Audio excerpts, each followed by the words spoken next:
Hello, fellow aviators. Welcome to another episode of JPL Aviation, where leadership and aviation take off. Today we have with us Tricia Vernola, who started off her aviation journey with her private pilot's license. From there, she ended up going to the 135 charter end, and she was at Summit Aviation, West Coast Aviation, and now is the vice president of charter at FBO Jets. Welcome, Tricia. Thank you. How are you doing today? I'm doing well. How are you? Fantastic. It's a great day to talk about aviation, right? Every day is a great day to talk about aviation. So let's kind of just get started as how you got into aviation. Like, what's kind of your journey? Frankly, from the time I was a toddler, I was always staring at the sky looking at airplanes, and I'd beg my parents to take me to the airport. And I'm local, so we'd go to John Wayne all the time, and we'd park on top of the terminal, and we'd sit there and watch the planes until my parents' eyes were glazing over. So it was always something I wanted to do. In the back of my mind, I always thought I'd love to fly. I think growing up, though, you didn't see women flying often. So it was definitely something I wanted to do, but I never really pursued it because I just figured it wasn't something that I was going to end up being able to do for whatever reason. But then I got into my 20s and it became something that I couldn't stop thinking about.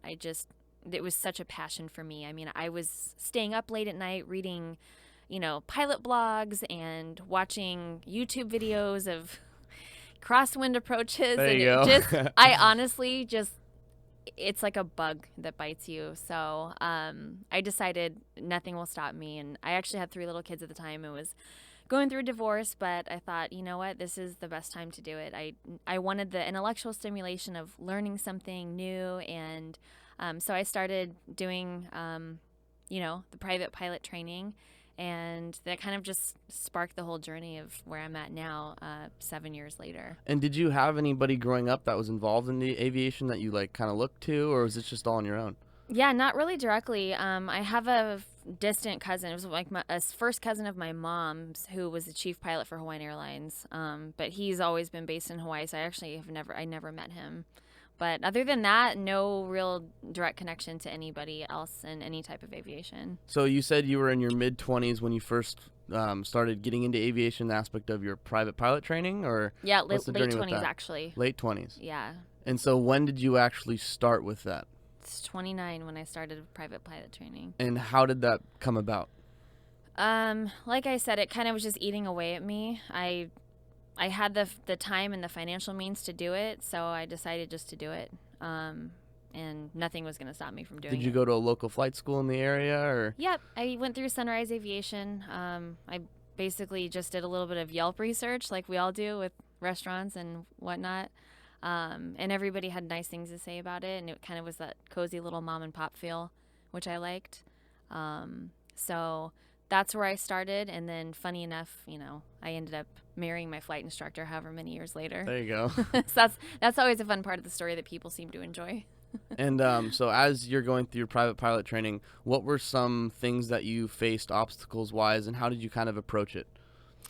I wouldn't really say there were many obstacles other than, like I said, I was kind of my personal life was a little busy. I had 3 very young boys, was going through a divorce, and I had also gone back to school full time. So I was trying to juggle all of that with the flying and the ground study. And I was going maybe once every other week for the first 6 months, and that really hurt me as far as making progress because I just had to keep getting reacquainted with the airplane. Like the fundamental stuff was just taking so long because I wasn't there all the time. So I cut down my school load because I wasn't going to stop flying. I said, you know what, the school thing can wait or be dumbed down a little bit, but I need to get more into the flying. It was just a craving I had. And I started going 3 days a week. And once I went 3 days a week, I just blew through the training. It was really easy to retain everything that way. And the only real obstacle was those first 6 months. I just was so busy that I wasn't making enough time to actually fly. But once I went regularly, then it just all came together really, really seamlessly. And how did you end up setting up that schedule between family life, 3 kids, and your pilot training? It wasn't too bad. I wasn't working at the time, so I was very blessed and grateful to not have to work. So basically spent all my free time studying and taking care of my children. There you go. So it seems like it was just a definitely easier route, but at the same time, it was still a lot of work because I It think was a being a lot. mom is definitely one of the most important things you can do in life, and it takes a lot of energy. It was a lot. I remember drinking coffee at 1 o'clock in the morning and doing a navigation log for a flight the next day because my 1.5-year-old was getting out of bed in the middle of the night and wandering the hallways, and I was just like, what am I doing? I have to fly tomorrow and I'm so sleep deprived already, but you just do it. It's if something you want badly enough, you do it. It'll happen 100%. It's Yeah. with anything you do in life, right? Definitely. So as you're going through your private pilot training, what were some notable experiences that you may have had? Being because it's different for everybody, right? Let me frame this for you. So, for example, there's people who come straight out of high school and they go to college and they're automatically doing aviation. You kind of built your life before you started getting into aviation. Yeah. So, what was that like at that stage of your life? Because in my ground schools and stuff that I have, you see older people in the ground schools who they have different reasons for getting their license. Yeah. My initial goal actually was to become a CFI while my kids were still young enough that they needed me around a lot, and just kind of make myself available while they were at school and part of the weekends and stuff like that, and then get into some type of corporate flying. I've always had a love for the corporate equipment. I'm not really hugely into, airline size. Yeah. I mean, they're beautiful and they serve their purpose, but they're more or less like cattle haulers to me. Yeah, pretty much. So I really love the the business jets, and so that was my goal. But the more I got into aviation, the more I made friends in aviation, the more I saw people go through the sequence of your ratings, and then maybe you instruct, or maybe you start a small commercial job, and then they get into 135 and they have no quality of life. Yep. And being a mom with little kids, I couldn't do that. I couldn't do that to my kids. But for young single guys, or even young guys that are married, it's a different thing. But to have that, no schedule and be on call all the time and not know when you're coming or going, that just seemed too difficult. They say the best pilots are young and single, right? Well, I think anybody can be a good pilot, but as far as getting into a job like that, if it just didn't seem like feasible if I wanted to be a present mother. Yeah, 100%. Sometimes life gets not in the way, but priorities change, and that's okay. Yeah, no, I mean it is what it is. I'm still doing something that I enjoy a lot, and I would love to be flying more, but I will be getting back to that. So that's a goal. That's all you need, right? Is Yeah. a direction to keep yourself going in. yeah. So, what was your first paid aviation job? First paid aviation job, it was a small startup company out of Long Beach Airport. It was a flight school, and This was Summit Aviation, correct? Summit Aviation. They're still relatively small. I'm not really keeping up on what they're doing now. That was several years ago. But basically, I was just doing a little hodgepodge of things. So scheduling the maintenance for the aircraft, looking into some sales and acquisition, sales of hangar space. It was just a small little general aviation, kind of multifaceted job. That makes sense. And Yeah. so what was the process for? Let's talk about the maintenance end of things. How many aircraft were you scheduling at the time? 6. And those were what ranges from Cessnas to big jets, or what was kind of? No, they were just mostly training aircraft. There was a 150, a 172. Have you ever heard of a Skycatcher? I have not. You're lucky. It's terrible. In what aspect? It's just not a very marketable airplane, in my opinion. Okay. Let's dive into that. What makes an airplane not marketable? Is it just The payload was terrible. It had some glass, but that just seems like overkill for an airplane like that. It's a smaller airplane, kind of like Cessna size, or? It's basically, if I remember correctly, because it's been a while, and this all becomes an amalgam to me after a while with it. Yeah. I deal with hundreds and hundreds of different airplanes and quotes and Yep. specs on the daily, but it's essentially kind of it was a not well selling like light sport. Yeah, that makes sense. Yeah. Yeah. It was not easy to control. It was not fun to fly. Sounds good. I trained in a Czech light sport called an Vector Sports Star. I don't know if I've you've heard ever- of those, yes. Yeah. So the reason why I would say that's a marketable airplane is because it's very nimble, very agile, very easy to control, very almost overly responsive, which can be frustrating at times when you're learning. Hold your altitude. Oh, I'm trying. Yeah, it just it was like one little input and you get such a big response, which got annoying when Yeah. you're really trying to like have finesse with flying. But it burns like 3 or 4 gallons of fuel an hour. That's perfect. Yeah. So, but it's a little putt. I mean, Going like 90 knots max. I got a tailwind coming back from my first solo cross country, and I had the plane at idle, and it was going like 110 knots. There you go. So, Doing well. Just putting across the sky. yeah. But I mean, it was fun. It serves its purpose for sure. But I couldn't say that about the Skycatcher. There was something about that plane. There was a rub between us. We just didn't like each other. And so when you're scheduling the maintenance for these smaller planes at the flight school, what was kind of the process for that? Were you just like, did you look at the maintenance records that they gave you and said, okay, I need to schedule dates here, here, here? Were you kind of like coordinating everything, or can you kind of describe the process for that? I don't have a whole lot to say about that. Yeah. Be kind of mundane. Yeah, just pretty Straight up. pretty basic, as fundamental as you could get. Scheduling. I was only there for 6 months. So. That makes sense. Yeah. So your time at Summit Aviation, how did that transition next occur to West Coast? They had always been on my radar. Them and Jet Suite, who they've since moved out to Dallas, but you know, I knew a lot about each company's fleet, their business model. They were close to me, you know, geographically. So I just actually had applied at West Coast before, interviewed me. It was between me and one other person. They chose somebody that already had charter experience, Yep. which I kind of expected that to happen. I figured being home so many years with my kids and not having a lot of, or really any aviation experience, even though I had, you know, a pilot's license and I had done flying and I had a lot of knowledge and several parts of the industry just based on the amount of, you know, reading that I've done over Yep. the last, 10, 15 years. But that's not enough. I mean, You got to have the real daily experience, you know, The say real- I was at this company for X years and Yeah. I did this job, right? But it's like, and some of these positions are considered entry level, but Yep. they still want to see experience Yep. before they bring you in. So it just seemed it was like a catch-22.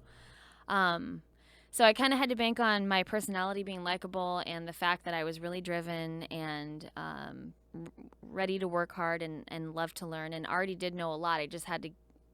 I had to find someone that would give me the chance to show them how much I did know already. So I actually called West Coast back after 6 months and I said, "Are you guys looking for anybody?" And they said, "Well, we actually are. And why don't you come in next week and interview?" And I did, and they called me the next morning and they hired me on the spot. There you go. Made me an offer. So everything kind of fell into place that way. That was a good experience because I did so much there, from managing 91 aircraft to the fractional share program to quoting retail clients and other brokers on our fleet, and then outsourcing if we didn't have an aircraft to cover the trip request. So there wasn't any formal training. When I got there was so much going on and so much chaos and disorganization in the office that I kind of had to fend for myself. And it was actually good because I think you just you find your own groove when you have to train yourself at times. Adapting, right? It's a whole new Yeah. a whole new environment coming up, and you have no idea what's going on, and then you kind of dissect each piece and figure out, okay, this is my role in the company. Yeah, I mean, as frustrating as it could be sometimes, because as you know, aviation, especially with charter, it's such a, ever-changing, Yeah, it's a adapt and survive, right? Yeah, in an hour you could go from everything being hunky dory to, I mean, we'd have sometimes multiple mechanicals in a day. Those King Airs that they ran for their fractional program they had a ton of cycles on them, so they were breaking down all the time, and then you're trying to outsource the flight and find it for the cheapest recovery possible, because we're eating that cost as the operator. We don't pass that on to the share owner because they're bound to a contract that guarantees Nothing extra this. showing up, right? Yeah, I mean they pay a contracted rate based on, I think it's, from what I remember, most of them it was like a 12.5% buy-in, and then there was like a pretty hefty monthly management fee, and then they paid actuals. And this is just for chartering the airplane, right? That was just for the fractional for the share. King Airs. The rest of the fleet was just a regular charter. So we had wholesale rates, we had retail rates. Fairly nominal difference hourly between the two, in my opinion. So what would you say from your perspective, since you've been doing this, between wholesale and retail, as a person who's investing in jets, what do you think is the better option to go? Well, in a way, everybody's getting retail unless you're working through a broker. So now that I'm on the brokering side, I'm getting the wholesale. I'm getting the net price. And then I put profit on it, whatever I decide is appropriate, and then I tax it, and then I offer that all-in price to the client. Whereas if you're working an operator and you have a retail client, typically some people have set pricing. They just have 1 hourly on the plane, and they'll give that price to the broker without the FET. Yeah. But if you FET is just the federal excise tax. Okay. 7.5% of the total. And then, but if you have a retail client, you could easily, it's hard to say because I think every company does things a little bit differently. It's depending on the situation as well, right? Yeah. But I mean, you'll see like retail pricing. It might be a little bit higher, and then they give that price with the taxes all included. So when you're scheduling these, how much were you involved in the actual scheduling of the aircraft as they're flying around and moving? So were you talking about still at West Coast charters? Were you doing that at West Coast or no? Yes. So at West Coast, how much were you involved in that process? Like the dispatch? Yes. So say, for example, someone knows that there's private jets and they fly all over the country, but what happens in between legs? How do they actually get the clients on the jet from start to finish? What's kind of the process of, from a scheduling end, making sure all that happens? So that's kind of what we did. I mean, we had a logistics team. So if there were any issues in flight, a lot of that would go through logistics, but we all worked in the same office, and when what hit the fan, we all kind of it was like all hands on deck. Yeah. So if, there's a mechanical or there's, we had a very elderly couple that flew regularly to Aspen, and the pilots, as usual, were very diligent about checking the weather. But en route, they ended up, having to divert because, the mountainous areas, They can kind of change on a dime weather-wise. And, these people are really old and don't deal with change well. And so we're scrambling, trying to figure out a way to get a rental car to the FBO at the alternate airport before they land. Otherwise, they're going to be stranded. And it was kind of snowy. And it just, little things like that, would come up.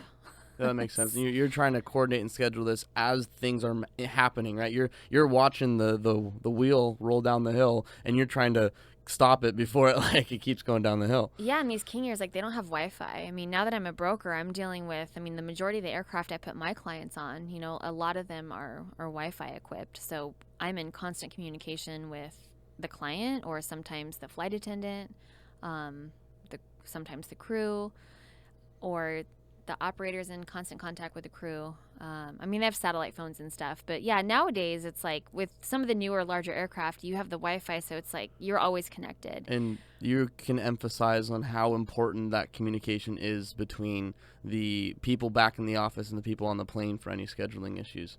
Yeah, it's a double-edged sword, really, because sometimes there's too many hands in the pot. Sometimes there's a situation that needs to be rectified, and you've got you've got the pilots, and their main job is to fly the plane. Yep. But depending on their personality level, sometimes their emotions got in the way, or Yeah. their level of involvement wasn't always helpful or appropriate. Yeah.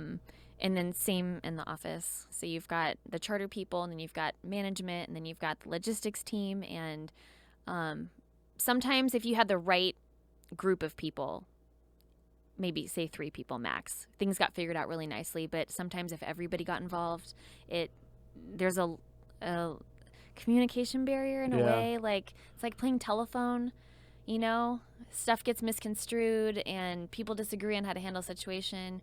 But at the end of the day, we're all trying to protect the trip and the client. And this is within the office itself too, right? Like this is physically in the office. Yeah. So of course you're dealing with office politics. Every office has them. All right. Yeah. I don't miss that Yeah. at all. Just any work environment, there's going to be stress. It's a very stressful environment just because of what you're dealing with. You're dealing with people that have the means to spend thousands and thousands and thousands of dollars on a single flight. Yep. And you want to cater to them. It's perfection. You're shooting for perfection every time you sell a flight. You're shooting for perfection. You want to go above and beyond their expectations. You want them to remember you. You want them to come back to you. Even though I couldn't take real ownership working an operator of these clients, they didn't belong to me, I still felt like I owned part of that, because the whole process from quoting and sometimes negotiating and taking care of someone's sometimes absolutely wacky request just to make them happy. I mean, I had a guy that wanted a humongous Costco-sized container of animal crackers on the plane. Really? Every time he flew. And it was like the assistant was always texting me like the day before, like, don't forget the animal crackers. I mean, he's like an elderly guy that just loves to eat animal crackers when he flies. Animal crackers are the most fantastic snack I had growing up, so I can totally relate. I know. I mean, bless him, right? Like, he knows what he likes. He's spending so much money on a trip, like, of course. But it's like little things like that. I mean, you really do. It's kind of almost like being a personal assistant. And so when you were directly interacting with these clients, it sounds like, as well, at West Coast? Yeah, actually, that was the cool thing, was because they were all local. After about a year there, I made it a point to make time to go out into the FBO and see some of the trips off and shake some of these people's hands that you talk to on the phone or email, and you have a good rapport with them. But it's really nice to just actually be face-to-face sometimes. And it goes a long way. 100%. In business aviation, the people aspect is everything, because you have to establish. What's the difference between you and some other company that just goes off and sells them the flight? It's the people from start to finish who interact with them and give them the opportunity to know the company, and those people represent the values of that company as well. And so that's why when you say you go off and you shake the hands of the people, like, hey, I emailed you the other day. I was the person you were working with. Thank you so much for the time that you've invested with me, and I hope you have a great flight. Yeah. That little segment alone means so much with people, and that's anything you do in life. If that could be like with your kids, they come home for the day and you tell them, like, hey, how was your day, blah, blah. That to a child means so much more, because it shows the authentic, like, hey, I care about you.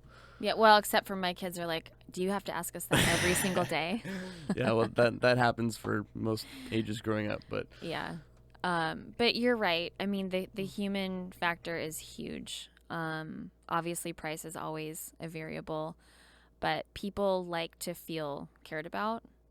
So of course, and I love people. I love people and I love airplanes. So this is why I've been doing this, and this is why I'm doing what I'm doing now with brokering, because there's a lot more, it's just different now. This is like, I own all of this. Yep. From start to finish, no one else has their hand in it except me. So I'm fully responsible for the proper care and feeding of my client every time they fly. Yep. And it goes such a long way. And I don't know if you wanted to talk more about the charter company or get more into the brokering and how. Yeah, sure. Let's start off with the brokering from start to finish. Kind of what's your first off, what's your thought process of approaching a client? Do you just go out and do they find you, or do you find them? Well, the short answer is, unless you join a brokerage with your own book of business, you're out cold, like, sourcing, basically. Definitely when I started with my company, I was, given some tips and tools to connect with people. But it's really about how much time you put in, and something as simple as, how you word an email. I'm really comfortable on the phone with people once I know them, but for me, like getting on the phone with somebody, and I don't like to be salesy. I'm not salesy, Hard and pitch. I think that's why I've been successful, is because I try not to be salesy. I try to just be cool with you. I care about people. I care about what they're about, what they do, what their interests are. And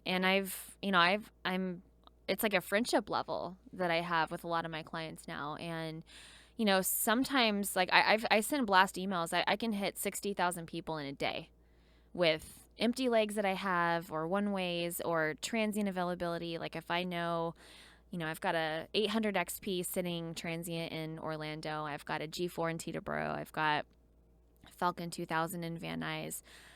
I can reach out to these people all day long, every day. But the most business that I have gotten as a broker has been from organically sourcing a client, and then they refer me to their friends. They refer me to their colleagues. One of my first clients was an NBA player who still, like, we're buddies now. We text all the time. There you go. He was happy with my services, and so he started referring other NBA players to me.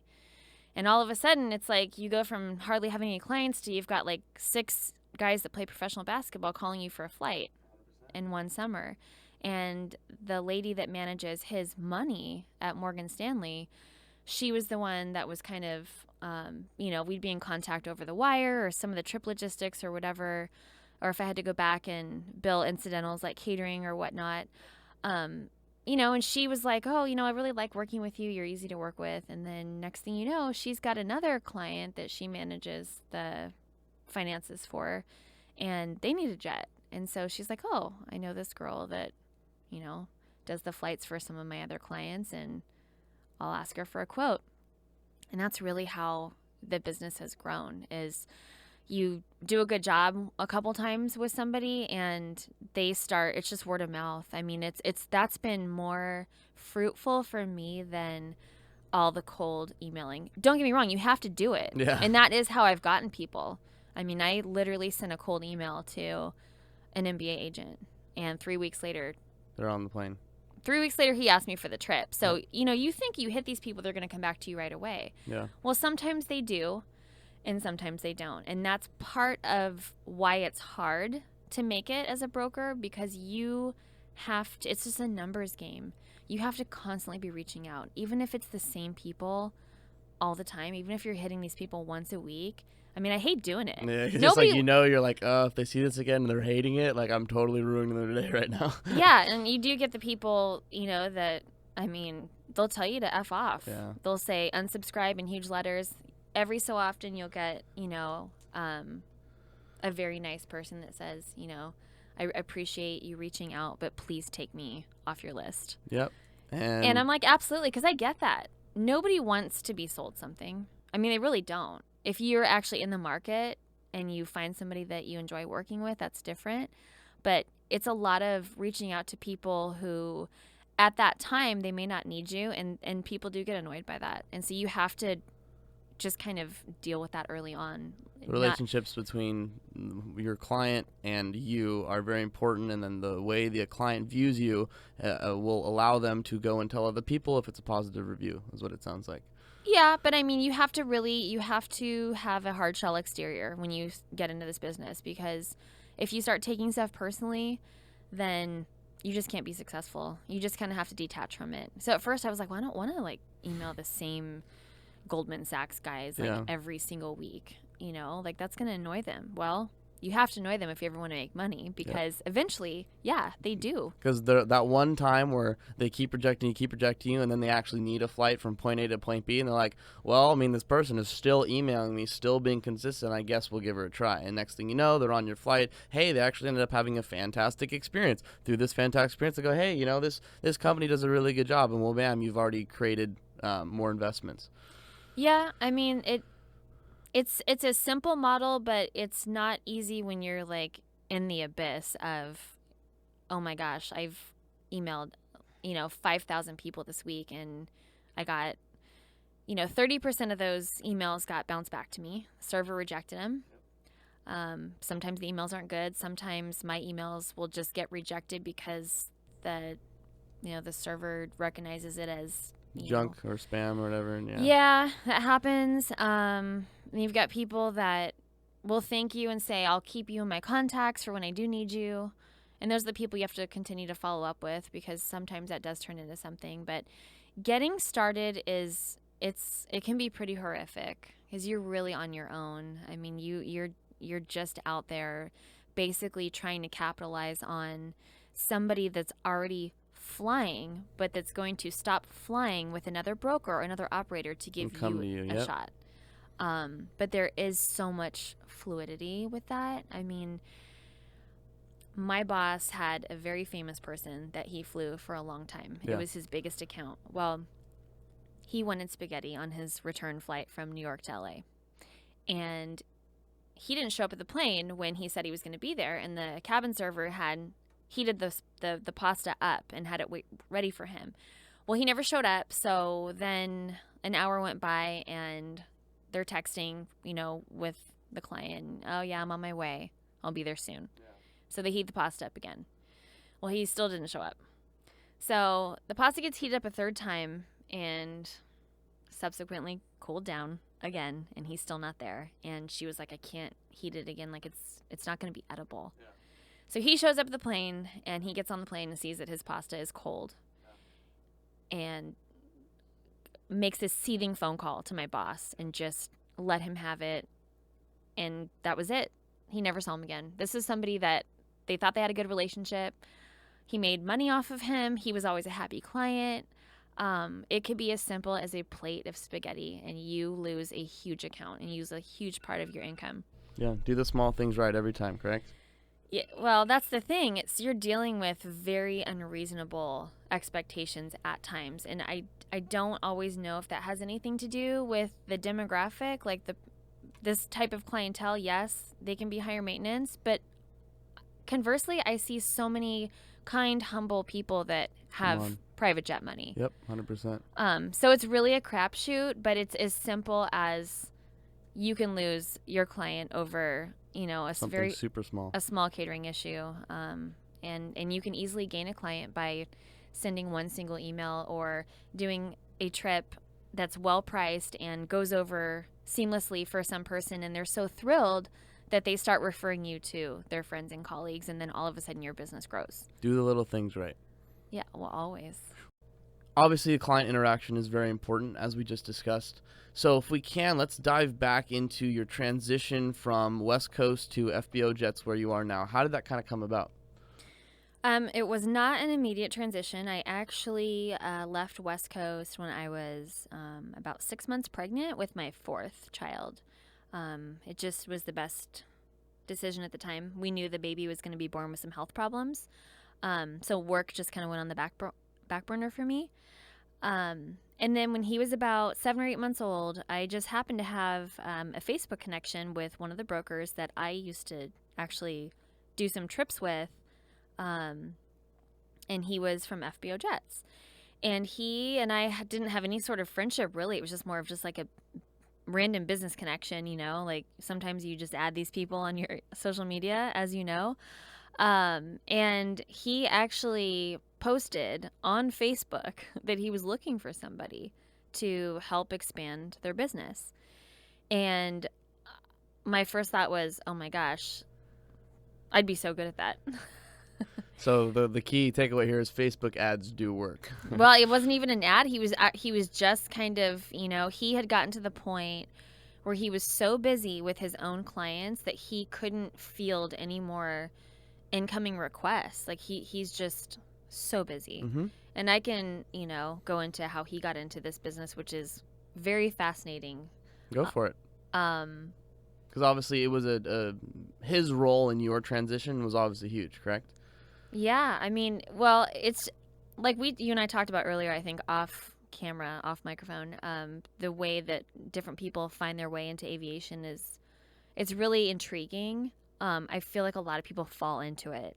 And for me, this has always been something, I knew I wanted to do something with it. And I've kind of had to fine tune that over the years based on what was going on in my personal life or whatever my limitations and capabilities were, like in that moment, in that season of my life, like what was going to work the best for me. Right now, what I'm doing is working the best for me and I really enjoy it. But when I started talking to who's now my boss, about his background and how he got into this, I assumed based on just how he's wonderful with people. He really has a way with people. He just seemed like somebody that was part of the industry for a long time, and his roots were planted deeply from the get-go, and he just kind of took off and made a really lucrative career for himself. Well, actually, that's not what happened. He went to college on a tennis scholarship, and then he started teaching tennis lessons at a country club. And he was teaching tennis lessons to a guy who had started a brokerage in Florida years ago. And they kind of became buddies. And after a few months of instructing him, the tennis student was like, "There's something about you. I really think you'd be an amazing jet broker." And that's the short part of the story. Basically, they just hit it off, and they brought him on. It was just it was him and one other guy that started the brokerage. They had both done some brokering for other companies way back when, 20 plus years ago, and decided this is something we could, do on our own. That's kind of how FBO Jets was launched. So just these two guys, they had, some resources and tricks of the trade under their belt, and they knew how the business worked. And, once they got busy, they brought my boss on, and he just crushed it. I mean, amazing. We're talking huge celebrity accounts and just musicians. The transactions that were happening just kind of blew you away. So it sounds like. Yeah, but I mean, he was just, he was a guy that was instructing tennis at a country club, and he ended up becoming this very successful, charter broker. And it's just so cool to see, like, that you can come from all walks of life, but if this is really where you're meant to be, like, you end up there and you become really passionate about it. You kind of evolved into who he is now, and it doesn't matter where you came from. In aviation, you can become anything you want to. Yeah, and you have to be passionate. I feel in this industry, to be successful and to serve other people well, you have to be really passionate about it. And to be honest, you also have to have some fundamental knowledge. Not to go back with being on the operational side of things, but I noticed that I was the only charter person that had any kind of flying experience, and having fundamental knowledge about very simple things like aircraft range, performance, temperature, elevation relationship, that helps me be able to create, an offer for someone with the right type of aircraft, and, based on whatever the trip looks like, what airports they're going to use.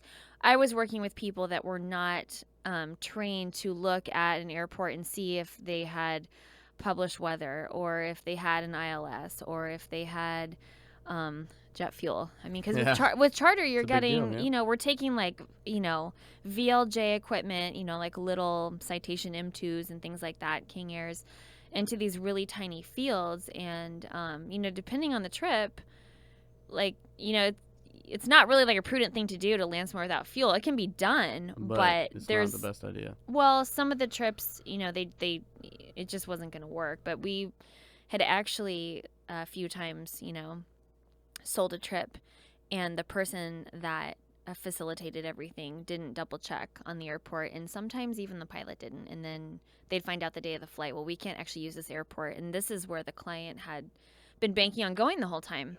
So the point of the story is it pays to have, and these aren't things that are difficult to learn. I mean, you certainly don't have to have a pilot's license to understand everything, but it does help a lot to be able to understand, like, when you're dealing with mountainous airports and elevation and temperature and aircraft performance, all that stuff. Like, it's good to have a little bit of a grip Background on it. Especially because what I've seen talking to corporate pilots is that there seems to be a major disconnect between the pilots themselves and the gals in the office who are scheduling everything sometimes, because the guys have a idea of what a trip is going to be like in their head, and then in the office then they kind of have these super high expectations how everything's going to go perfectly, and they don't take all the factors like you said into account, and it creates this tension within the company that I ultimately think lowers morale for everybody around them.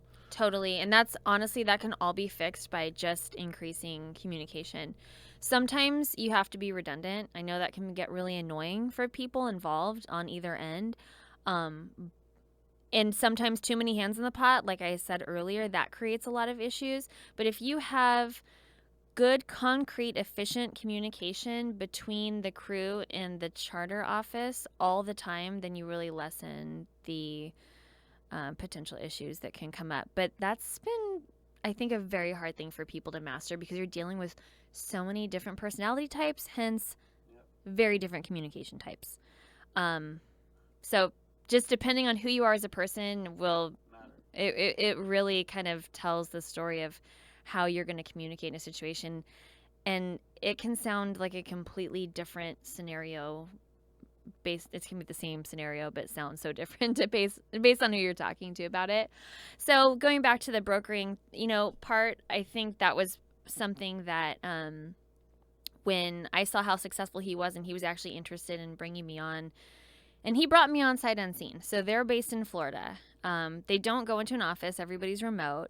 But that is where the company address is based, and that's where the other brokers live. And at the time when they hired me, it was just the three of them. And so basically what happened was the one that hired me, he became a partner. And then I took over the vice president role. So really the whole objective was for me to, to move you up, so that he teaches you everything, move you up, so that way he has less of a burden with the company? Or not so much teach me. I mean, definitely he had some things he wanted to share with me that he thought were helpful in gaining new business, but the whole purpose was to bring me on to generate new business and help grow the company, because they wanted to keep growing, but he was kind of at his capacity as far as he could not take on any new business. He just, I mean, it's hard to say no to more money, right? But you can't manage any more than you already have. I mean, he's sometimes doing 2 trips a day, and all the logistics that go into that with the communication between either the client themselves directly, or their agent, or their personal assistant, or whoever it is that's facilitating the flight. And you get really needy people. You get some very, very needy people. I've got some clients that it's just every single time we do a trip, it's like I get 30 questions, and it's like the same questions. And some of these people are afraid to fly. Sometimes they freak out about cabin dimensions, and we're talking like a very, marginal difference, like, 4 or 5 inches, which I guess in an aircraft cabin, that can be a big deal. But standing up to having walked through hunched over for somebody is a big deal. Well, height-wise, yes, but like width-wise, sometimes we're dealing with a lot of the same questions, even though these people have been told the same thing before. And then other people, they're just like so low maintenance. They don't argue with you about the price. They don't argue with you. They just want to know, can I get from point A to point B? Can I use this airport instead of that airport? What kind of plane is it, and what's it going to cost me? I mean, you do see that. You don't see that as often. Pretty much always you're going to see more questions. And I don't get annoyed, because I think to myself, if I was in this position, if I had the type of money to travel this way, you do expect things to go off without a hitch. You do expect your needs to be catered to. And that's perfectly fine. That's why we're here. Yep. But yeah, so anyway, I don't know. I think I got off on a tangent. You're good. So what were we talking about before that? So you, how you transitioned through FBO, and you kind of said the guy was the main role for you, and he told his story. But so as you're coming on to FBO Jets, how did you apply those principles that we talked about in your new position? Like, what were some of the responsibilities you had at FBO Jets now, and what were you doing with the clients? One of the industries that we were trying to gain a little more activity from was the music industry. So that was definitely a bullet point on, my. Rappers and the Jets, right? Those are not. They're not even worth it. Really? They're. It's such a headache. Because honestly. sometimes they do stuff on the plane. And it's just like the drug use on the Yeah. planes is, and I'm probably shouldn't give too much information. But yeah, it's one of those things. It's like you don't really want to deal with the accounts that are just going to cause more problems for you. There's always going to be headaches with private aviation. It's just how it is. There's always going to be a headache. It's rare that a trip always goes off totally perfectly, but I shouldn't say it's rare, but it's, little things do come up here and there when you're dealing with certain groups of people that and this is not any particular one group, but you do deal with some people, famous or not, that don't have a lot of respect for the aircraft. They feel like because they purchased it and rented it for, an hour and a half that it's automatically theirs, Yeah, I mean, but really, if that's how they even felt, why abuse something? Because if that was their multi-million-dollar asset, would they be, Yeah, they'd treat it smoking. like their own Lambo, Yeah, it's weird for me to see somebody that's a grown adult that's become successful. They were wise enough somehow to make themselves successful, but still be so disrespectful towards someone else's asset. It's really mind-boggling, but you do see that. And so what do you personally do when those situations come up? Like, what's kind of your approach for dealing with clients who you may have, they may have kind of this rebellious streak in them per se, but what's your kind of approach for dealing with people like that? You can't always predict it. So I've been surprised sometimes by what happened during the flight based on the reports that I got from other people afterward. Wasn't something that I was anticipating. But yeah, there's definitely been some situations where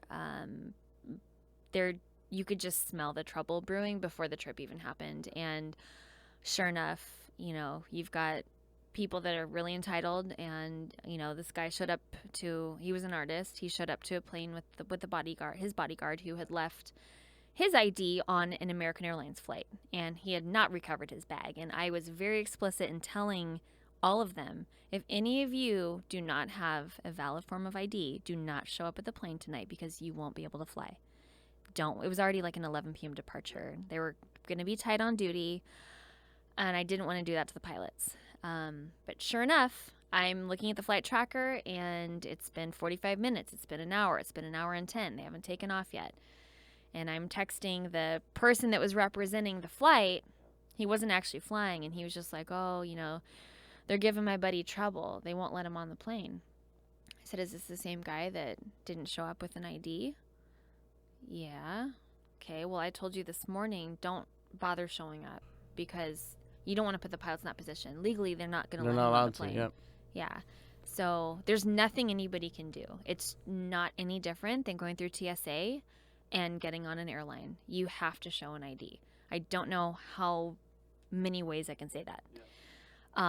And it turned into a fight with the pilots, and the pilots threatening to pull the trip. And then I'm getting a call from the operator, and they're upset with me because they think that I allowed this. Yeah. And I said, no, I actually very clearly told them this morning that if he doesn't get his ID back in time, that he needs to not be at the FBO. So it was a situation that was a huge headache. It wasn't worth it for me. And I asked them politely to not, work with me anymore. I'm actually selective about who I work with. I want to make sure that it's mutually beneficial. If it's going to put me in a bad position where my reputation's on the line with an operator who I have a good relationship with, then I don't want to work with people like that. Standard of excellence, right? Yeah, some brokers will work with whoever just because they know it's part of their paycheck. But for me, it's all about quality over quantity. So we consider ourselves a boutique brokerage, and we are selective at who we work with. And there are people that we've actually, on our end, chosen to discontinue the relationship with for various reasons. It's just a lot easier that way. No hard feelings, but no private jet for you. Yeah, not through me at least. Yeah. I'm not going to put my reputation on the line. It's just I work too hard for And that. so when you're selling to these clients, what's kind of the process for that? It depends. I mean, it's a fairly simple process. Sometimes I'll get a request from somebody that I reached out to, or sometimes it's just a referral, or I mean, there's various ways that people end up finding their way to me. But it's pretty simple. So you just give me your routes and your date, and sometimes they want to see it quoted in a couple different categories of aircraft. Other times it's just whatever gets me there cheapest. And let's focus on that for a second. So when you're choosing different types of aircraft, does the person often know coming in what they want, or is that your job as the salesperson to say, hey, we have X amount of planes, each one does something different? You kind of explain that to them throughout the whole entire process, or? It runs the gamut depending on who you're dealing with. So there are a lot of guys I deal with that have been chartering for years, and they are very well versed on the different types of airplanes. And I want to say that makes things easier, but it doesn't, because they can get sometimes really overly picky, and it's like, well, I want this plane, but I want it to be at this price because I took this trip one time for this price. And it's like, well, if they know that much about charter, then they know that positioning has everything to do with it. Yep. So if we're going to have to put you on that exact type of airplane, you want it for that price, then we have to see about that airplane being, optimally positioned to do that. And the company overall has to make a profit still on the flights. So, well, it's not just that. I mean, there's what's available is what's available. I mean, I can go to the ends of the earth to find you the best price, but sometimes that's not going to be in the exact plane that you want. Most of the time, people are not that inflexible. Every so often, I get someone that's super specific because they have a hang up about, being on a, I don't know. It's weird too, because sometimes they say, "Oh, this is my favorite type of jet," and I'm like, "Really? okay. Let me show you something else." Yeah. So yeah, so I do have clients where I have to kind of go over the different categories. That's pretty commonplace. And then there are some people that already know them quite well and know what they like. Yeah, so it just depends on the client. Most of the people that have done any kind of flying, it really depends on their level of interest too. Sometimes they just don't care to really know what the plane's called. They just want to make sure that it's safe, it fits enough people, and whether it goes nonstop or doesn't, those are the things that they care about. So other than that, after they tell me what they want, then I start sourcing, and that's, it's actually really cool. People that aren't familiar with brokering don't know how much access we have to aircraft all around the world. We use some special tools. We use Avinode, and we use the MBA board to post requests, or some operators will use it to sell legs that they have available. And over time, you just get familiar with the different regions and who the operators are, and what they have on their fleet and what kind of pricing they give. Are their aircraft transient? Do they have floating bases? Do they always have to return to home base? So everything is quoted as a round trip. It really just depends on who you're dealing with. Obviously, in the brokering world, you're dealing with some people that have multiple homes all over the place. So when I first started, I thought, gosh, what is with this one-way business? Like, why do these people want to go from New York to Florida and then never go back? It was so bizarre to me. What's interesting about Florida, Well, it's because they've got a house in New York and a house in Florida and a house in Aspen. And summer, winter, spring, they stay for 3, 4, 5 weeks at a time, or 3 months, or oddly enough, you get people that will charter one way, but they like to take first class the other way. I don't know why. It's just what they do. I do have clients that they have no shame in airlining, and they do it. It's totally fine. The thing that kills me is when I give somebody a price, and it's like a $34,000 trip, and they're like, "Well, I can do that first class for $600." Yeah. Great. Well, we're comparing you're not gonna get the lines, you're not gonna get the TSA, you're gonna get your own spot wherever you want. Yeah, you can't compare it. Yeah. It's not something that can be compared. I mean, you're talking, it's. You get a warm bowl of pasta when you show up? No, I mean, it's totally fine though. I'm not pushy with people, like I said. Obviously, my job still is to sell, but there are subtle ways to do that. I'm more about establishing a relationship with my clients first, getting them to like me, getting them to trust me, getting them to want to work with me. Like I said earlier, the human factor is huge. There are a lot of shady brokers out there. They're just interested in getting, the cheapest option, maybe beating the operator down even more and sticking as much as they can get away with in the trip, and not always about retaining the client. Yep. I'm about client retention because that is what over time is going to help my business grow. And it's going to continue indirectly. it. Yeah. Yeah.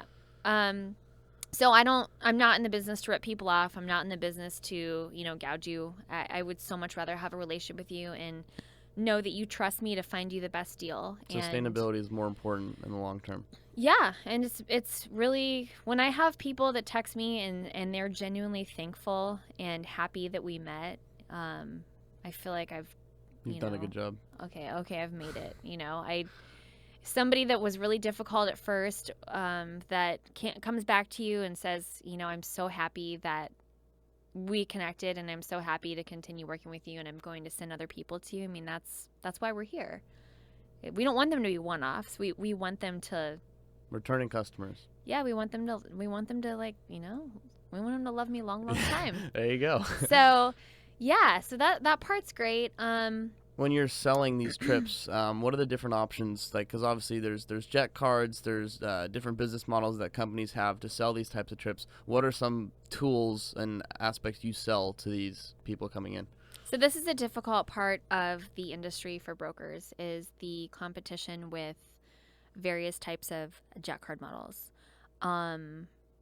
It's brand recognition. So as you know, some of the large companies that have long been around offering these types of business models, it's brand recognition. It's a level of comfort because they think, oh, it's like a one-stop shop for me. And of course, they have guarantees. The different companies have guarantees of when you can be wheels up in this aircraft category.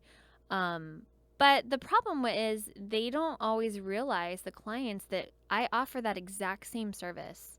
It's no different for me. If I want to work really hard at finding them an option to get them in the air in 5 or 6 hours, I'll do it. I've done it. I got called 2 weeks ago at 4 a.m. for an ASAP from LAX to Seoul, Korea.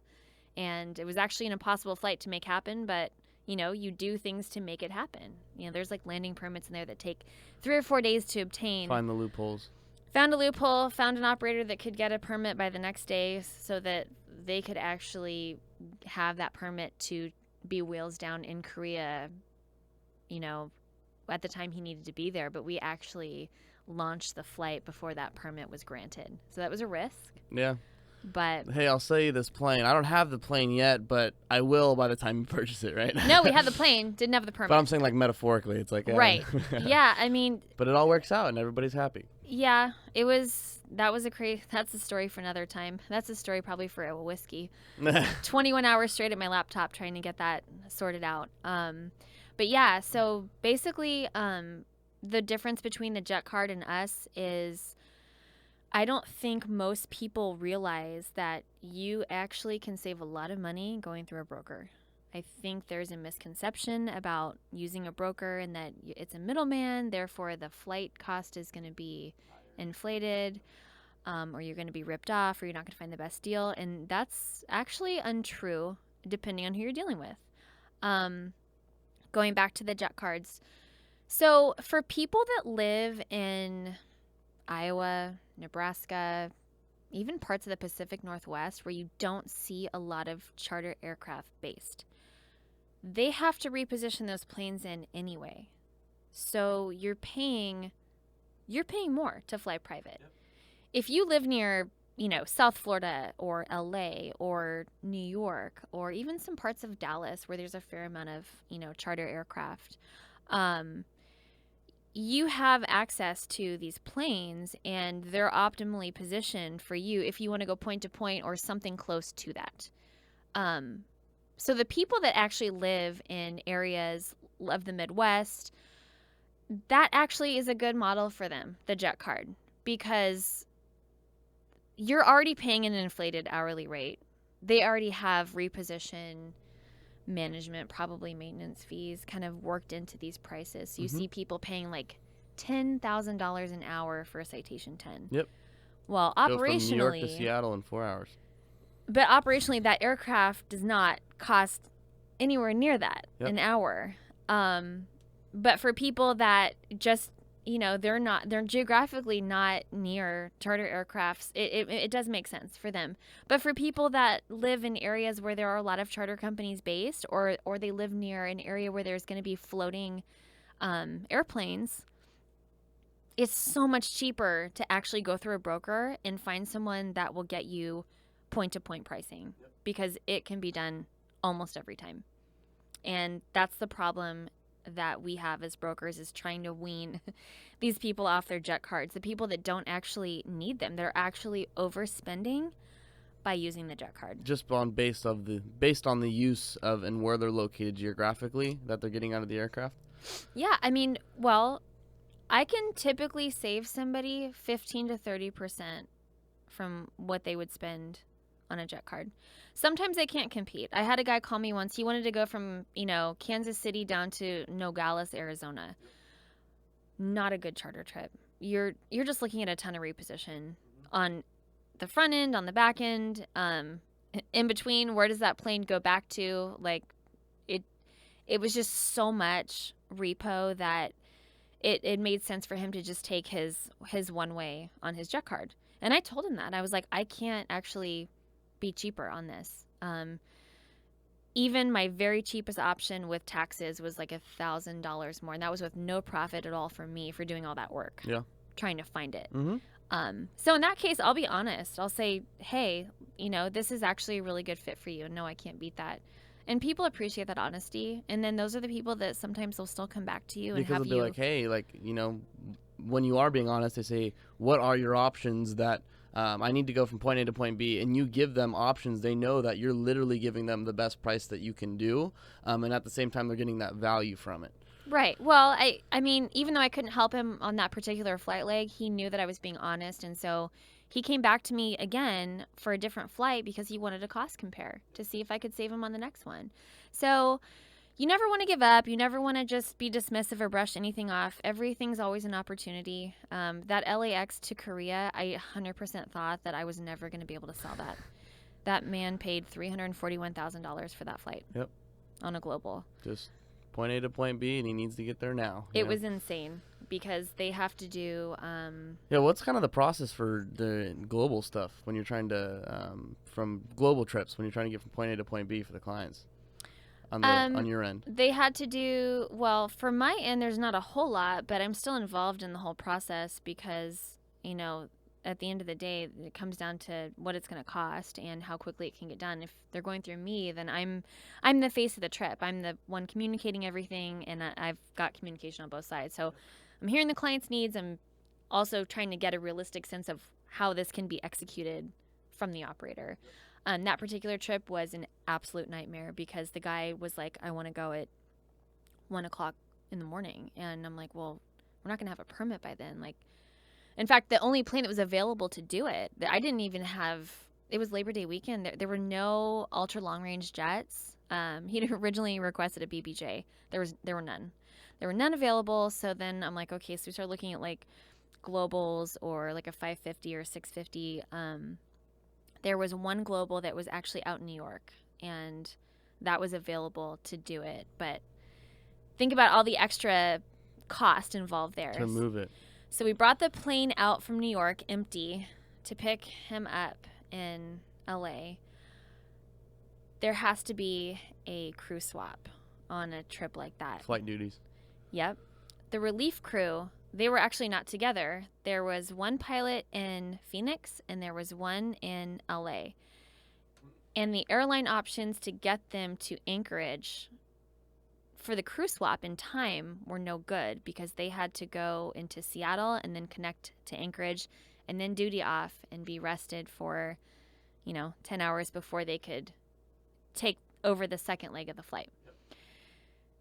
So I'm telling the lady, I'm like, this just the agent that was representing this passenger, I was like, this just isn't logistically possible unless he can be flexible on departing a little bit later. And she's like, well, he's not.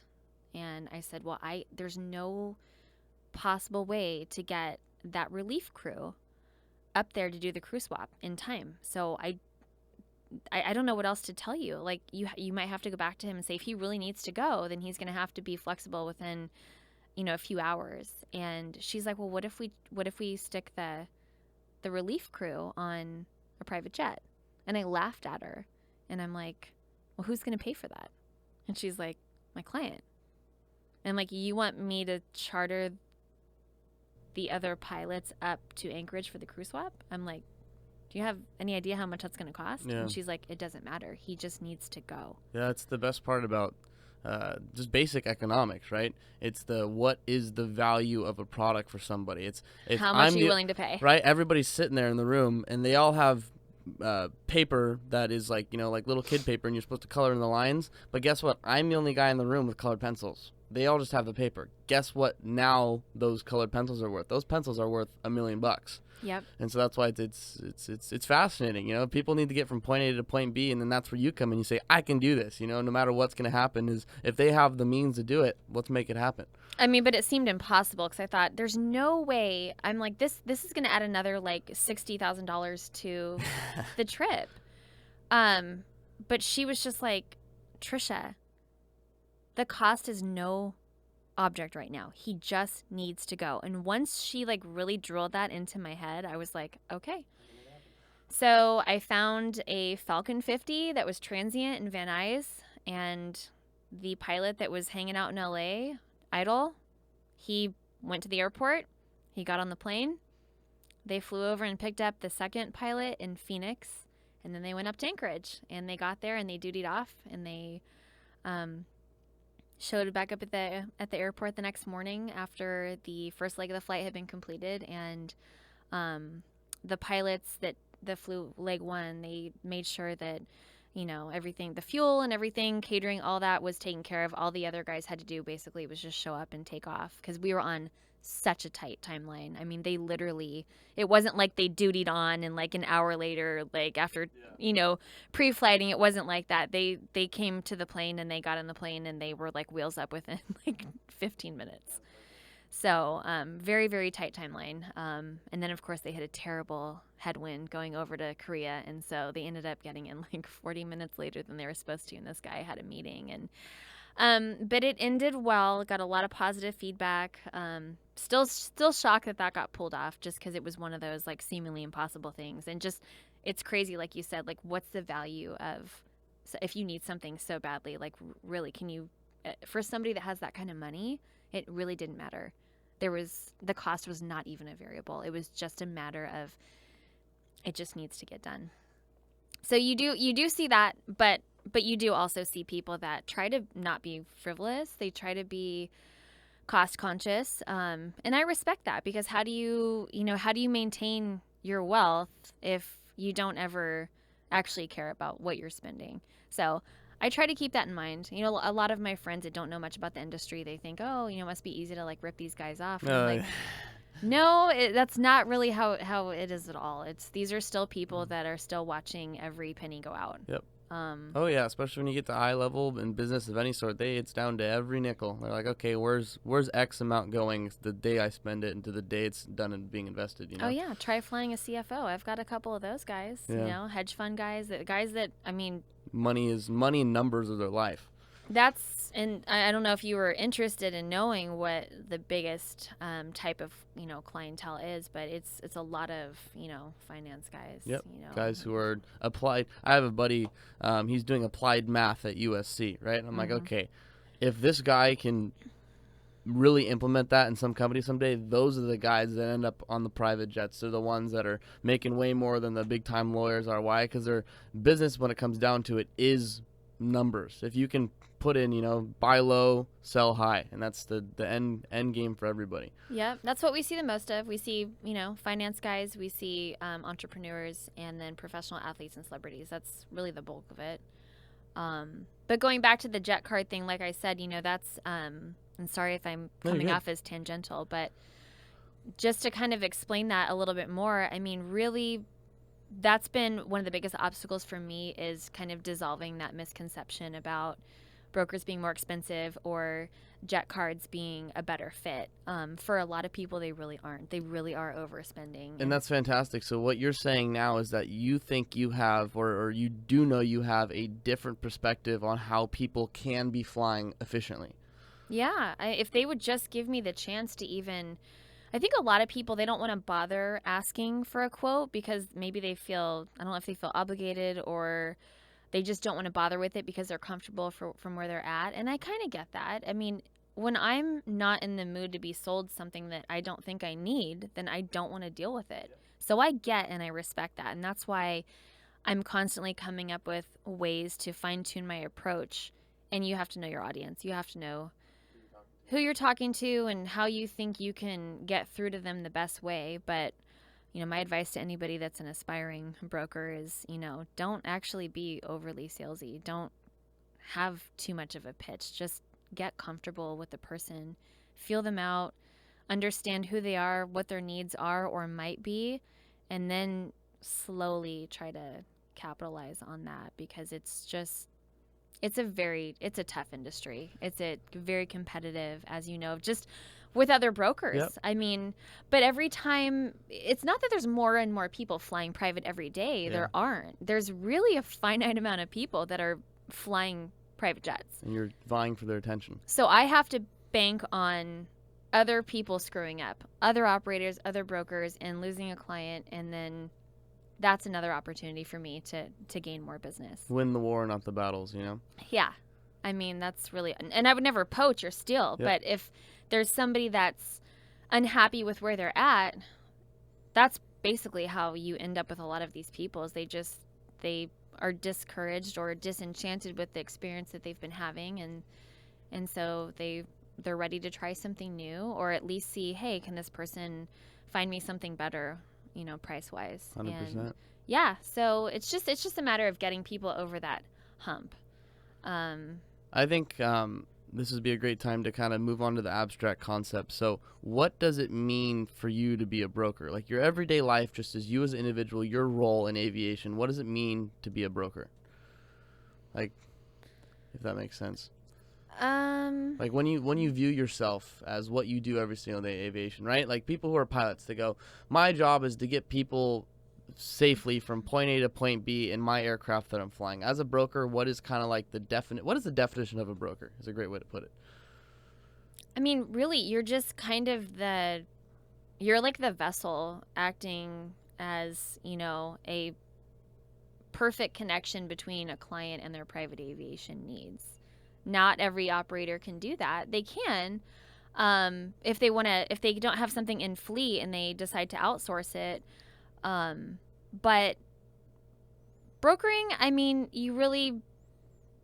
I'm looking at hundreds and hundreds and hundreds of planes. Operators, I think they're more focused on in-fleet options because that's... Yep, it's you're up top, right? You're looking at the huge picture, trying to make things happen, and then you have the operators that are specifically looking down to the individuals, the planes, and you're the mass coordinator. I feel like I have an aerial view of all of it, No, whereas no the pun operators, they have it's a little bit smaller of a view, and a little bit, maybe, I don't want to say that they have less resources in finding the best aircraft, but my experience was that is the case. Now that I'm a broker, I have relationships with operators all over the country that some of the West Coast operators out here don't even know about. They don't even know they exist. But because I've got stuff, you know, all over the place, I'm not just focused on any one region. I mean, I live here, but I actually have very few clients on the West Coast. I have a lot of clients that are based in the East Coast, or the athletes are, you know, wherever their team's based, and sometimes they get traded and they move around. Interestingly enough, I don't actually have a ton of California clients, even though I'm here. And that's a goal of mine as well, to make more face-to-face contacts with people locally and do more live prospecting that way. But yeah, I mean, on a daily basis, what does it mean for me? It's basically I'm meeting people's needs as far as finding them that seamless aircraft fit, but I'm also developing relationships. That's huge for me. That's why I knew I would be good at this, because I do have a love for people, and I have an easy way with people. I can usually get anybody to talk to me and feel comfortable. And Being the that's face of the, because you're the face, like you said, between the client and the operators, and you make everything happen. How do you personally in your life deal with pressure that comes from that? Like, what are ways you kind of, because obviously work life isn't everything. What are ways that you can kind of just decompress? I mean, spending time with my husband, my kids, exercise, I guess. Those are good options for you to Nightcaps. just get out and get away. I love bourbon. I like to have myself a little bourbon at night sometimes. It's, you know, And it's just the client as well is also looking to you as even though they think you're kind of the leader of the operation, because technically you are, in the aspect of coordinating everything. Who in your life have you seen that you've kind of molded your perspective around in the aspect of leadership? Someone that, because you do a lot of coordinating, time management, operating with different systems, and that takes a lot of leading principles. Who has been a influence in your life to help develop you as a person into what you're doing now?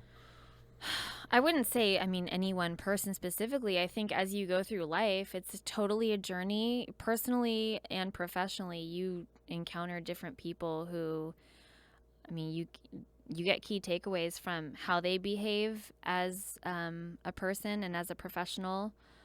And when you see how that's applied and it's relatable, that's valuable, and you can harness that and apply that in your own life. And so I mean, definitely lots of people have been influenced by just by talking to people and hearing their ideas and their thought process. And I mean, you don't know everything when you start. You only know what you know. Yeah. Right?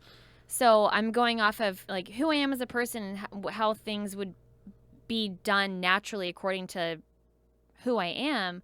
But then you meet people that sometimes offer a slightly different perspective or a different angle or a different approach that might seem more efficient or helpful. It's funny too, and then you hear other people and you think, gosh, their method seems so unconventional, but it works for them. So it's like I said, I get a key takeaway from everybody that I come in contact with, whether it's I know for sure that method would not fit with my personality type, Yep. or actually that's a really good idea and that could totally increase my efficiency as a working person in this industry. So all kinds of people, pilots, owners of aircraft themselves, owners of charter companies. I mean, everybody. What are some characteristics of people in your life that are good at what they do? Because obviously you work with a lot of different people in aviation. You know the good ones in the aspect of what they do, skilled, talented, and you know the ones who aren't. What are some characteristics of the people that you admire in aviation? I think for anybody to be successful in any aspect of aviation, you have to be able to maintain a sense of calm. If you are in control of an airplane, you have to be able to maintain a sense of calm and still act. Certainly, we never want to think about a pilot panicking in the air, because that just wastes precious time when there's a problem. You have to be able to, go through a checklist and think clearly. And when you panic, that clouds your ability to do anything safely or efficiently. And then as far as, if you're looking at, I don't know, I mean, It's a good question. Makes you think a little bit. What was the, an aspect of keeping the thought process going? As a broker, you have to be calm, because there are times that you're going to get a lot of Flustered. You're going to get a lot of grief from an unhappy client, and it could be something, it usually is something entirely out of your control. Weather, mechanicals, sometimes the crew screws up and they go to the wrong FBO, and the passengers are the other one, and they're like, where the hell is my airplane? you are the face of the trip. You are the one representing everything. So you get the grief. And when things go well, you get the glory.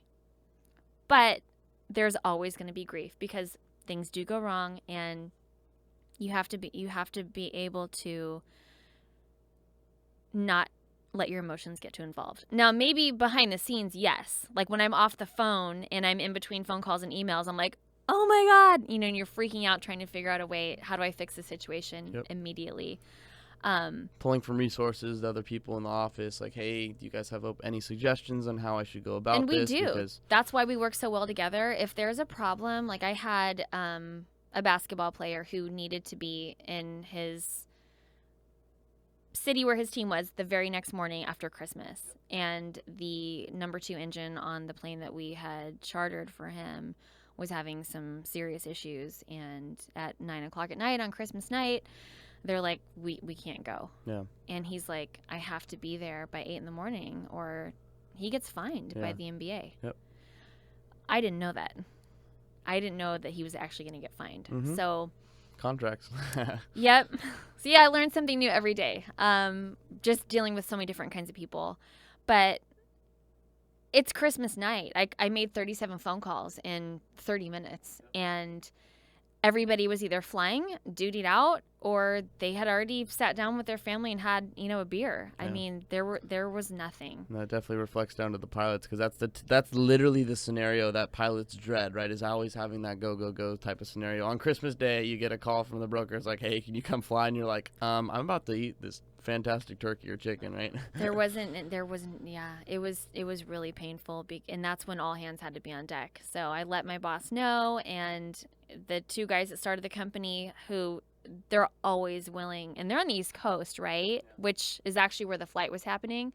But there has been stuff that's happened, that's in the middle of the night for them, and they're like, we're here if you need us. Like, if you are having a crisis and you need help, we're here. And that's been so amazing to have that support. If one of us is having a huge issue with a flight, we will all do what we can to help the situation get resolved immediately to preserve that relationship with our client. And so sure enough, that story ended okay. We did find a recovery. It did actually cost more than what the client paid. And that's another thing as a broker sometimes, well, as any business owner too, you sometimes have to take a hit if you want to maintain that relationship with your client. So I had 2 options. I can either pass that extra cost onto the client and say, I know your plane broke and it's nobody's fault, and this is what we found for you to recover it, and this is what you're going to have to pay. Or I could have just said, hey, there's an upgraded plane for you, and it's no additional cost to you. We just need to get you to where you need to go and take the hit. So I chose to take the hit. And that is not the first time that's happened with a client where I've taken a hit, because I wanted to make sure that they trusted me, and I wanted to make sure they came back to me. And they do. And then they also send referrals to me. So, what's a little bit of a loss here one time if it's going to actually grow my business? Win the war, not the battle, right? Totally. Yeah. So anyway, but yeah, as far as to answer your question, in general, maintaining a sense of calm as a broker, as a pilot, as, really anybody involved in this business, it's ever changing. There's always things that can go wrong. And I think that's true of almost any industry, but this is all I know. And I've seen it from so many different sides. I actually live with a Part 91 pilot. He's actually chief pilot, so he is in charge of managing everything for the airplane. So I see a lot of different sides of the business, and we understand each other's business, and it's always nice to have that extra support as well. But it's also very fascinating to see how things come together from every end. He has seen what it's like to deal with my clients, and has seen what I have to deal with just in general, being a broker, and I see what he deals with on his end, trying to explain to a company that owns, a corporate jet that's not chartered. It's basically there at the executive's disposal for business meetings, and these people don't know anything about aviation. So when you tell them your plane has to go down for 6 weeks for scheduled maintenance, they're just like, wait, what? Yeah. Excuse me. Like, well, 6 weeks, like, why? Yeah. Like, are you sure?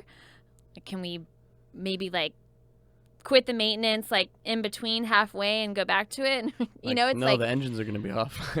yeah, it's just interesting, like I said, being surrounded by so many different aspects of it and seeing how, you know, people's understanding or lack of understanding affects the situation. The biggest thing you can do is just try to keep the emotional involvement out of it and stay calm and just get it done. I think And- that applies to both pilots and people on my side of the industry as well. And I think people in life who really get after and get it done are usually the people that bring others with them, and therefore they kind of end up becoming leaders. And so I was wondering, what makes a good leader to you? You have to be secure with who you are. Don't second guess yourself all the time. That's a lot easier said than done. I'm not going to lie and tell you that I still don't do that. But when you present yourself to a client or a prospective client, you certainly want to come off as someone that is not second guessing anything. You want to be confident and firm and optimistic and still realistic at the same time about what's possible, what isn't possible. You know, I think people think, oh, I'm a broker, I need to promise these people the world. Well, but things happen. Thunderstorms happen. Landing gear snapping off happens. Stuff happens. You still have to be real with people. To be a good leader, you have to be willing to be honest. You have to be willing to take, like I said, a loss at times. If you look at the bigger picture and know that you're protecting a relationship you have with somebody that you care about working with, and also being successful, then, you know, taking those losses, that's just a sacrifice. I think that's part of becoming a good leader, because I don't think anyone's ever just immediately a leader. I think you just like grow and evolve into that. And the more that you grow your business and the more clients you have, or whatever it is, whatever industry that, you know, you're in, the more people you're around and the more you do, it just kind of show. I think I don't know. It's like a really difficult question to It's answer. a dichotomy, because there's principles of leadership that sometimes you have to break. You know, there's people who are in situations where, you know, this is the standard operating procedure for doing this. This is the system we have in place. But sometimes some standards come up in your daily life that you go, you know, we might have to bend this rule a little bit right now in order to get this project done. And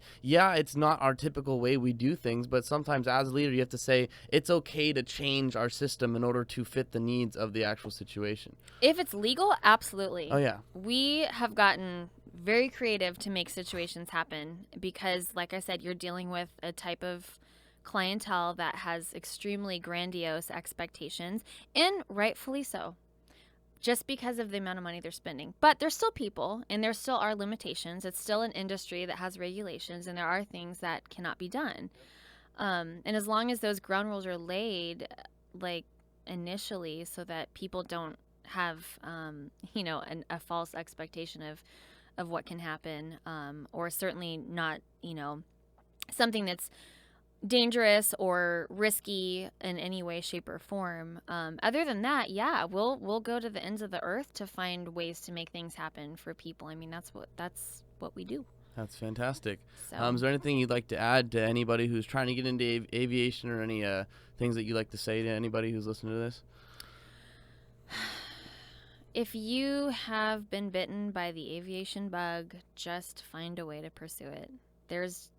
I've found that there are people who are so intrigued and fascinated by it, and they can't seem to find a way to pursue it or to get more of that in their life. But if you want something badly enough, like I said earlier, you find a way to make it happen, because the sense of gratification that comes from that is paramount.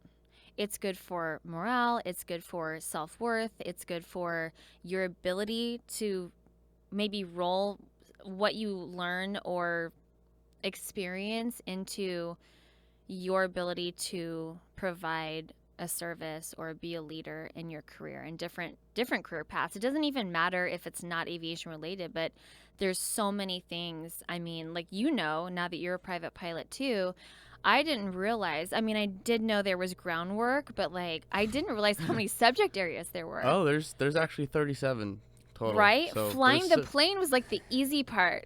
There's 30. So part of with JPL Aviation, we're giving out study tools for people to go and touch on all the topics that they're going to personally need to know in their aviation training.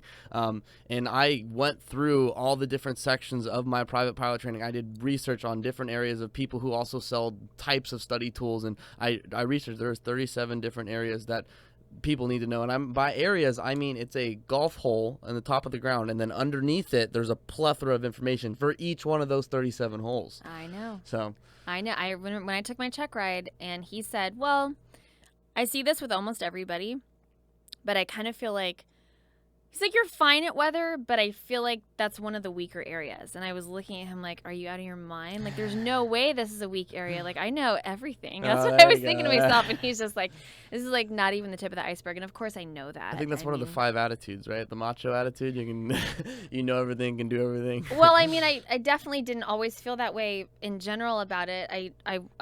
You want to be over prepared, right? Oh, yeah. For Confident. a check ride. Always want to be over prepared, and then it just goes more easily. But the weather part really surprised me when he said that. He was just like, it's something that I see all the time, because people, even pilots, private pilots, don't realize how involved it is. You're really only getting a snapshot, and that snapshot is actually pretty intense and layered. I mean, when I was like learning just the very basic, textual weather products, and I was just like, no, wow. that's like, you really, it's funny because you have to be able to work with me here. You have to literally be able to zoom down to the molecules of what's happening, aka heat, density, pressure, altitude, all that. And then you not only have to know what's going on there, you have to zoom all the way out and look at the whole Earth from the northern hemisphere to the southern hemisphere, and see that at each level on the way from all the way out aerially down to the very molecules, you have to know each stage of what's happening, whether that's the convective cooling, the different types of fog on the ground, all the way down to what's happening in that fog. Why is that fog forming? You got to zoom all the way back out and okay, what areas have typical fog during which type of season? Why do they have fog at that type of season? It's just like a plethora of information that you're going to have to know throughout your course of your training. So yeah, it's intense. I mean, I certainly did not tout myself as a meteorologist, but I thought I was very well prepared for that part of the check ride, and yeah, I got pretty humbled. Yeah. I'm like, did I stutter? Like, I'm pretty sure that I answered everything perfectly, and I didn't have to look anything up. But it just goes to show you that it's just a tiny little fraction of what there really is out there weather-wise to know. So I don't even know how I got on that. I don't know. It just happened. The conversation just flows. Yeah, no, that's good. I mean, obviously we're having fun talking shop. But yeah, I don't know. I don't know, like more of a closing statement I think you were asking for. Mm-hmm. I don't know how I even got into that. Your general time in aviation, how has it been? Have you had a great experience? Have you had ups and downs? Like, well, just kind of give a general statement about your time in aviation and how you've grown from it. It's been 100% gratifying for me from day one. The second I opened that first textbook and started reading about just the history of flight and air support in our wars, and then getting into learning about the different types of aircraft. This was actually not part of the private pilot syllabus. This is when I was in school doing the bachelor's in aviation science. Yep. So it just was I just loved every bit of it. It was all so interesting to me. It was all so fascinating to me. It was like I found my place in the world. I love my friends. I love my family. I love being a mother. I get a lot of joy from all of that. But there was a piece that was missing. And it wasn't until I started pursuing aviation and learning more about it and doing something with it that I felt like that sense of like wholeness. Yep. You know what I mean? I'm sure you feel that way too. 100%. It's every person I meet and able to get on this show for one, but just general walking around the airport and you meet new people. It's everybody. At the end of the day, you have people that are competitive. They want to go off and start their own thing. There's the money ends of things, but at the end of the day, we're all aviators. We're all Yeah. aviatrixes. We're people who enjoy aviation and have a common love for it, and that's what unites all of us as people in aviation. And I think it's so important to always step back and realize, like, hey, even though I may be the high up in this company in aviation and I'm trying to compete with all these other companies, at the end of the day, if you can't go off and meet with that person, have a burger and just talk about your guys' love of aviation, go to some airport with a cute little restaurant that everybody goes to, and Camarillo. yeah, there you go. That's actually the one I was thinking about. So good. It's the Camarillo Airport, or what's the place called? The one. I literally just talked about this yesterday, but this is Camarillo my Airport. memory now. Yeah, so Camarillo Airport. Shout out. Totally, I'll put in the show notes what the name of that place is. But just get the Serrano chili BLT, you'll be all good. There you go. So good. I actually had the blue cheeseburger. It was pretty good. Okay, whatever floats your boat. Whatever works. But that's kind of my thing. Is like at the end of the day, we're all aviators and do it because you love doing it, right? If you're doing it for the money, if you're doing it for outside circumstances, unless you love aviation, you are not going to like this industry. Yeah, you won't really be able to hang. It has to really be a true love because it comes with, things ebb and flow for all of us, no matter what area we're in. As we've seen with different economy changes, how aviation as a whole suffers or flourishes. But yeah, I mean, I really feel like aviation kind of, it sounds so cheesy, but you're good. Go for it. It really has completed who I am as a person. I filled the void. There was definitely some sort of a void there. There's a magic with flight. I think all of us that have dabbled in it know that. I mean, the first time I ever got to take off myself, it was just, I've never had an adrenaline rush like that. I look forward to that day for so many years. Having my hand on the throttle and rolling down the runway and being able to be in control of an airplane. He was like, yes. There was it was just one of those things that it doesn't compare to a lot of other things for me.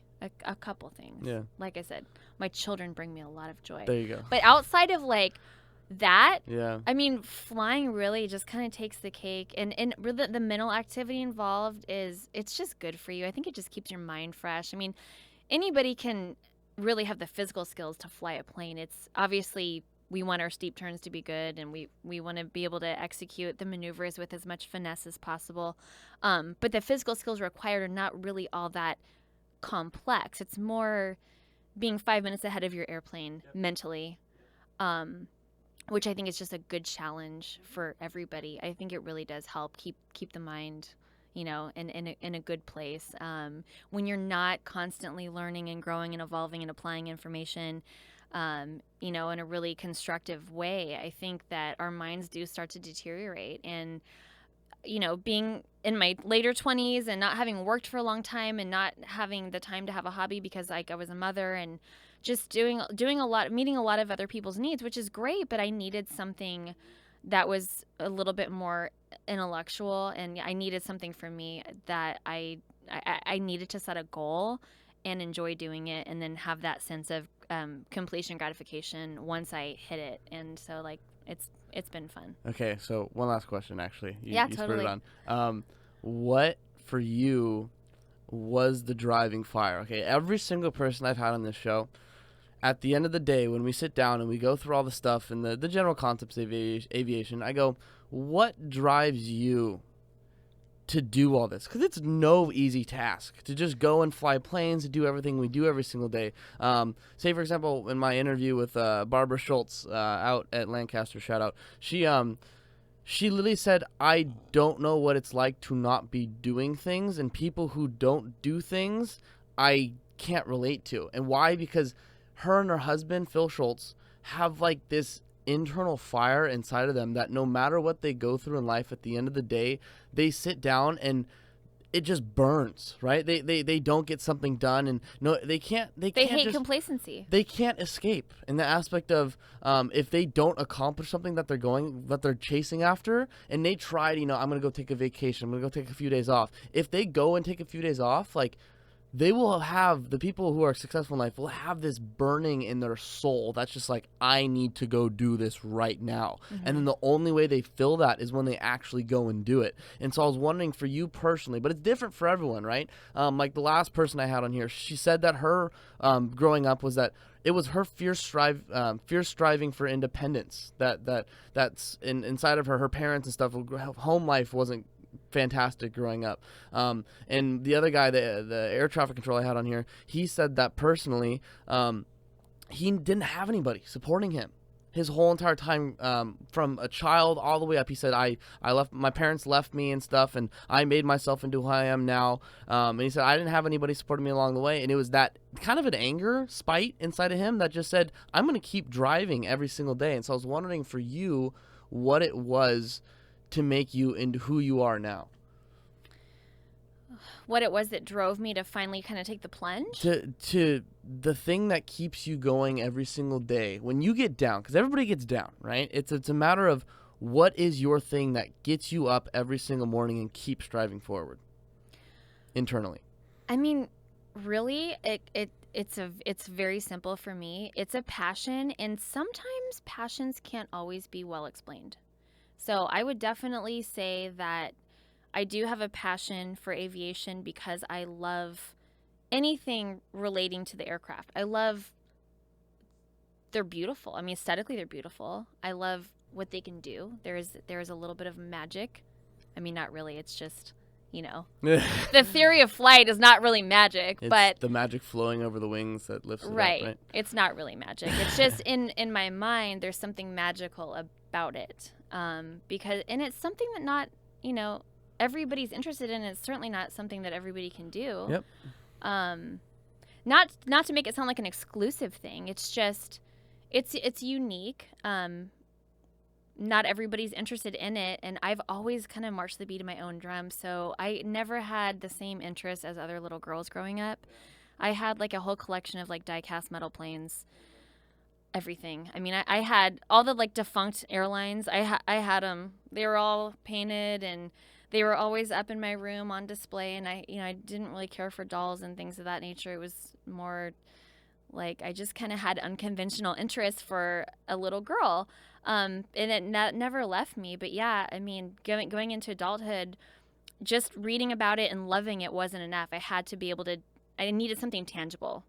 And obviously flying a plane satisfied that. And the goal was to actually be doing that professionally. But once I realized that my quality of life with my children would be highly affected, I decided to kind of put that on hold and still do something that I found very gratifying, which is why I'm doing the brokering now, because I do have a love for people and for flying. And this allows me to still be part of that hugely on a daily basis. Yeah, that's beautiful though, because you're the first person I've had on here that their frame changed in the aspect of when you first got into aviation, you're like, I'm going to go be a corporate pilot. I'm going to do this. I'm going to go do that. I'm going to travel across the world and get paid to do it. But because you've had these different life experiences, to me, it sounds like you're mentally at peace with where you are now and who you've made yourself into because of the things that have happened in your life. And it sounds like your driver every single day is the people around you and the people that you care about. Well, and I wouldn't be any good at what I'm doing if I didn't feel that way. If I was waking up every day with, regret and remorse and bitterness manifesting in me that I'm not flying for a living, then I would be no good at growing the business that I have right now. So I'm totally at peace with it, and I do enjoy it. It's not like it's a substitute for the flying. It's something totally different, but it allows me, to do something that I still totally love and enjoy. And I enjoy the relationships I've made along the way. That's a huge part for me. Like, I really am grateful for organically creating these relationships with clients, and they're people that mean a lot to me, and I love taking care of them. And it's allowed me to be with my family more and still absolutely be 100% delving into aviation on a daily basis without having to physically be gone. People are the challenge, but they're also the reward. Yeah, absolutely. Yeah. Anyways, well, JPL Aviation, thanks for coming on today. Thank you so much for having me. That was super fun. Of course. And JPL Aviation is where leadership and aviation take off.